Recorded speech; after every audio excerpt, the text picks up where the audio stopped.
Hello friends, the most popular question on our VK page was: what are the components of the slipping and ducking defense? There are two basic movements, and I'm talking both about the slip and the duck and weave. The punch is aimed at your head, so the first thing to do is to remove your head from the line of fire. So the first movement is the shoulder. The shoulder goes down and forward, as if you're punching with your shoulder. The elbow remains flexed. Next, after the shoulder movement, follows the rotation of the hip and the heel, and there is a free fall element in this movement.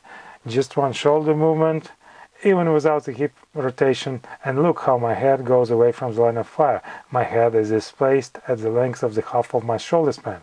So the slip consists of the shoulder movement and then the hip rotation. And here is the slip. The other hand stays in its place. Please pay attention. There is no back rotation. As you are basically bending forward. The other hand does not change its position. The shoulder goes back a little. How far does the shoulder goes back? As far as the shoulder span, half shoulder span, sorry. And as a result, my shoulder is hanging right above my heel. And if I drop my hand down, it will point into the tips of my foot. Okay, what's the next? If I'm trying to make a slip with a step, the next movement is not the step, paradoxically. The next movement is the fold with my shoulder.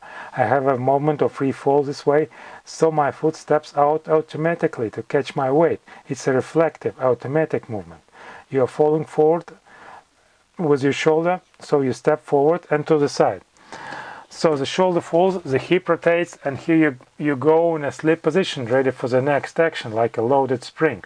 The head is always kept in the straight position like a gyroscope, as I said.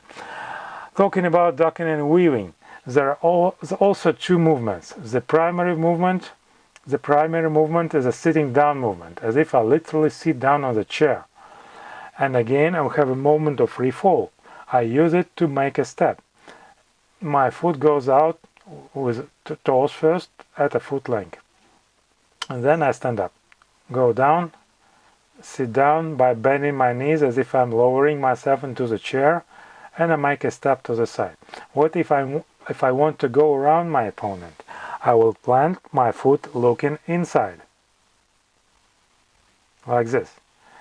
And then when I will stand up, my body will be turned. I will rotate around my opponent. Pay attention, my body is not following my step like this. It's possible, of course, but it's not really correct. I suggest you to go down first.